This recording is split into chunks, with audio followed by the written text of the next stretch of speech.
This is Jeff Oak. Welcome to Taking Care of Your Business, conversations for leaders who are humble, hungry, and smart.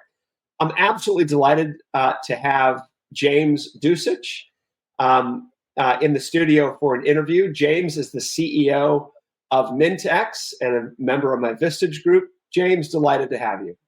Thank you, Jeff, for having me. Very excited to be on. Yeah. So tell us briefly, what does Mint-X do? So Mint-X, we originally started, I have a family business that manufactures, has been in the trash bag business actually for over 60 years. And one of our largest customers called and said, hey, we've got rats all over our trash and it's a huge problem for us. So my father came up with the concept of repelling rodents from trash, and it turns out it was mint. At that point, I graduated in 2007 from Hobart College, came into the business. Him and I basically started this. So Mint-X originally developed as a rodent repellent trash bag, and then we grew into retail. And then now we are in the retail trash bag space. Okay, wonderful. And just from our own conversations, I know that you've branched out into many different kinds of scents, which is really quite cool. And you're the only EPA certified? The only EPA registered rodent repellent trash bag in the world. Okay, wonderful. So about a year ago, you joined Vistage. We reached out and had a nice conversation. And what was it that drew you to the peer advisory group concept of Vistage? So obviously, you had reached out to me, and I, at that point, had been CEO for about probably 3 months, and I didn't have a firm kind of foothold on a group of people that I can go to and talk to. And coming from a family business, you don't have other peers that are outside of your business. You kind of function within your family. You're also dealing with customers and clients and what have you. But at the time, there was a bit of a void in my professional life. And when you called and we obviously spoke, and I spoke to another member, and she was great. And I asked her all the questions that probably most, people, CEOs considering Vistage ask.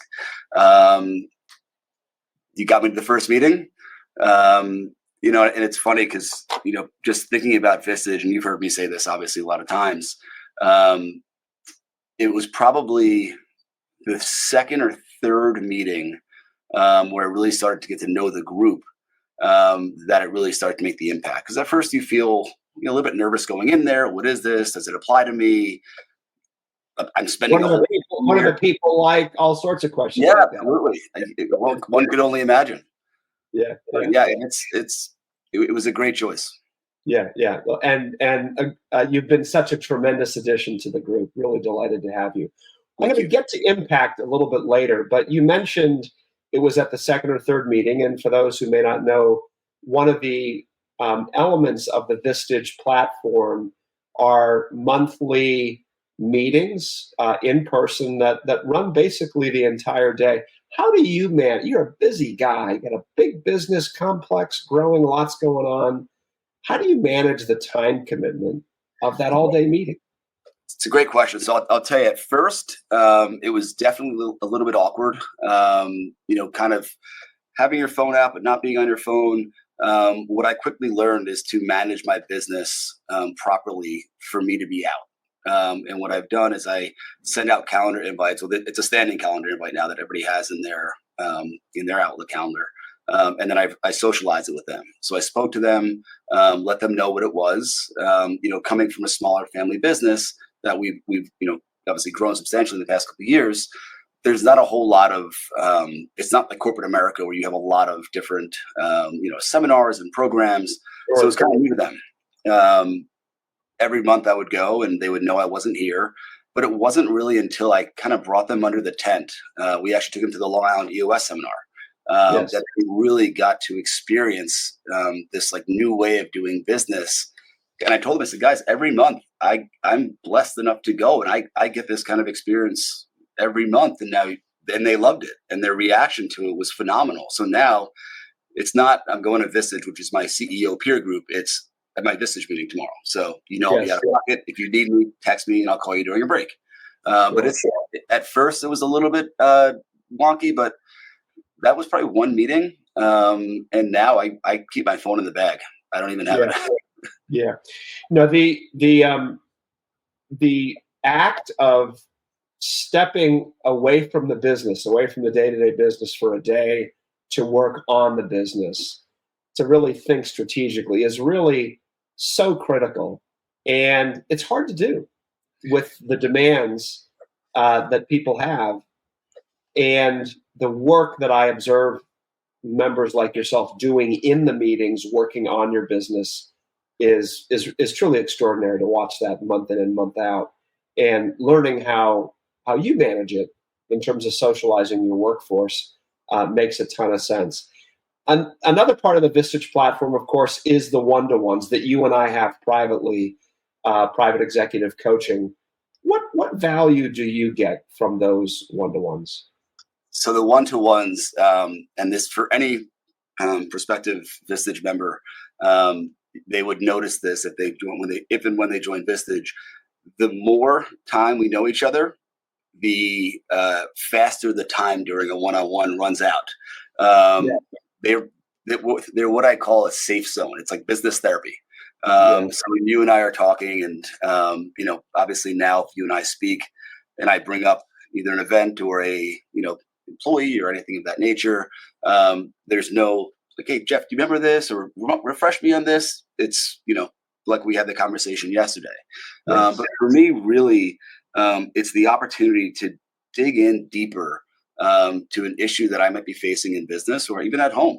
In business, and we talked about at our retreat, our home is an extension of us, and we're out of the house a lot and we're traveling, so we bring it home with us. So for us to be able to speak with you and kind of get that level set, and also take a step back and really look at ourselves, look at our business, and find out, we call them kind of like blind spots, areas that we didn't necessarily think we had an area we have to be careful of. It's a way to really develop that and make it a stronger part of being a leader. Sure. Yeah. No, the focusing on the blind spots. We all have self-limiting beliefs too. We've talked about that from time to time. Stories that go in our heads that have the effect of not always empowering us, but in fact sometimes getting in our own way. And that's where the perspective of outside peers can be extraordinarily powerful, because they've got nothing to lose. And we'll call the question, as you well know. Yeah. Well, Jeff, there's one other thing I wanted to mention with the one-on-ones. As a leader and as a new CEO, I didn't go to school for being a CEO. There's not a whole lot of CEO academies out there. There are certain behaviors that a seasoned CEO has, and one of them is listening and asking more questions. And you have taught me how to listen, how to pause, and really take in the question, and then ask questions back, and dig in more, and tell me more about this. And at first it's a little bit, when you're not used to it, you're like, why is this guy asking me so many questions? And then you realize that if he doesn't ask me questions, he's not going to know about me. And the same thing goes for my employees. If you don't, kind of break down that first level of questions and stop talking yourself, you're never going to really get to the root. Yes. No, and you've commented before that we do things in the Vistage meeting, which is a little bit like a learning laboratory, and then you try them out in your company. Some of like the questioning and the asking, and learning, and the developmental orientation, and you're really a model for how to bring some of the skills and capabilities that we're practicing in our group meetings back to your companies. James, you mentioned, you referred to our retreat back in the fall, and spouses were invited to that retreat, and many of them came.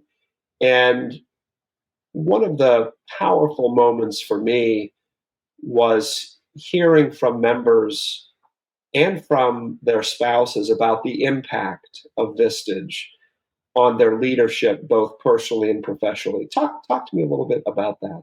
So the retreat was phenomenal, and I think that was probably a big pivotal moment for me with Vistage. And I was full tilt Vistage before, but after the retreat, I really felt a deep connection to the members.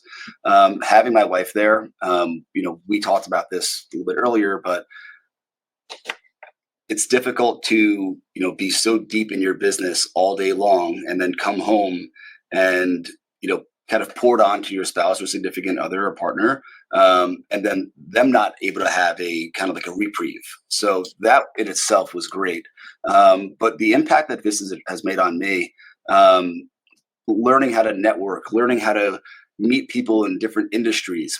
So before I came to the first meeting, I think I assumed that everybody would be a very, polished, slick back hair kind of CEO out of like a movie. And what you soon realize is that CEOs are, they're very similar. They work really hard. They're passionate. They care about their business. They care about their people, and they care about their family. And they're really trying to do their best to make every day a better environment for their company and for their customers as well. But as far as me personally, it opened up a whole, besides the behavior set of how to do certain things and how to act in a more professional and efficient way, it showed me how to branch out of my norm and how to be vulnerable. And that's tough to do. When you're when you're a leader, you don't have a whole lot of opportunities to be vulnerable during the day. And there's people you can talk to, but really they're looking to you to be the strength of the company.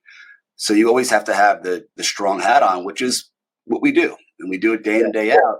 But the confidentiality that we have with Vistage, to me, is the most important thing. Because I think all of us go there knowing that we could really speak about what we're dealing with, how it's affecting us, and also hearing input from other members. So for me, being there, listening, and just experiencing other perspectives and meeting other people and then finding them so interesting of what they do and how they manage, and us being so different but also so similar is really incredible. Yeah. Thank you, James, for sharing that. And one of the things that I've noticed in the group, we've periodically do self-assessments or tools from outside entities that provide perspective on ourselves, in essence, from a third party. And some of those can really induce a good amount of vulnerability when you look at an assessment and you realize, wow, I'm not perfect in every way, and here's some documentation for stuff that I need to work on. And I've appreciated the level to which you have embraced that.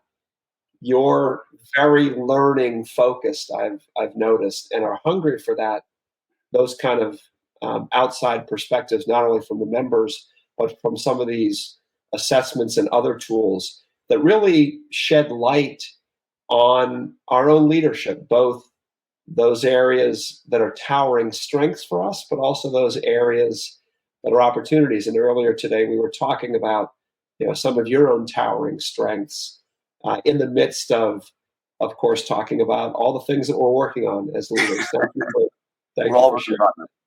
Yes, yeah. And James, what advice would you give to someone who's contemplating Vistage? So my advice for someone contemplating Vistage is when you join Vistage, you need to go in there with a mindset of betterment and of, I don't want to say patience, but it might take someone 2 or 3 meetings to fully feel it. For me, it was 2 or 3 meetings, and unless there is something so drastically important that I cannot miss it every second Tuesday of the month, I'm at Vistage, and that's it. But I really think what they should consider is, with Vistage, the more you put in, the more you'll get out of it. So being interactive with other members, committing to your one-on-ones and really going there with a sense of purpose, and going to the meeting with a sense of purpose. I tell my wife every time I call her from home on my way home from the meeting, she said, "How was it?" I said, "It was phenomenal, but I'm exhausted." And she says, "What do you mean?" I'm like, it's a lot of thinking. You're really, it's a lot, and you're you're on and when you're passionate about business and you hear other members talk about their business, you so badly want to jump in and say, "Oh, what about this?" and ask questions, and it's great. And I really do believe that the more you put in, the more you get out. And it's like being part of a team. It really is. And I think our group, we're competitive. We are very similar and very different at the same time. But you want to be there for them and you want to show up, and you also don't want them to miss out. And I think what a lot of leaders don't realize when it comes to outside leaders is that you have a lot to offer. And I think that's something that probably gets overlooked. While the group has a lot to offer, so do you. And at first, I didn't think I had much to offer. I said, I'm going to go in there. I want to be the dumbest guy in the room. And it turns out I obviously talk a lot, but it's well respected. And to me, it's been a life-changing experience. Yeah. It really has. Thank you, James. About the group, how would you describe the culture of the group? They are amazing. We have such a diverse set of industries, but in a way, everybody has clicked so well and come together. We're competitive. We are diligent. We're respectful. I think everybody in the group I think they have a special relationship with you. I think it's pretty evident. And I think you the same with them, and everybody feels comfortable in the group. The more time you spend there and the more you meet other members and hear about their business or hear about their kids or hear about their lives, that next meeting becomes that much more enjoyable. And you want to see them and you want to ask about their business and you want to learn about their business and what's going on in their life. And it's great. And they're honest. Everyone is very honest, and there's no, and I think that's what we really respect. There's not a whole lot of fluff in our meetings. Yes. We cut to the point. It's an extraordinary group. You have brought so much to the group. You've been a terrific addition in continuing to shape the group. And I want to thank you for your investment in Vistage, your investment in your own growth as a leader, and some of the incredible things that you're doing.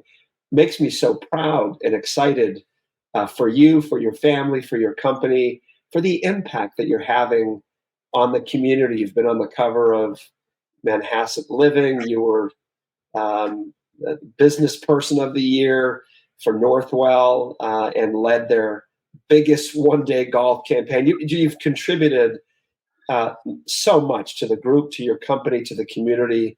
And I know how important your family is to you. So it's been an absolute pleasure getting to know you, continuing to get to know you, and want to thank you for your time today in the midst of a very busy schedule. So thank you, James. Likewise, Jeff. Thank you for everything. Vistage has been a tremendous asset to me, and I've loved every second of it. And I've learned to work on the business, not in the business. It's a great way to end. Great way to end. Thank you, James. Thank you, Jeff.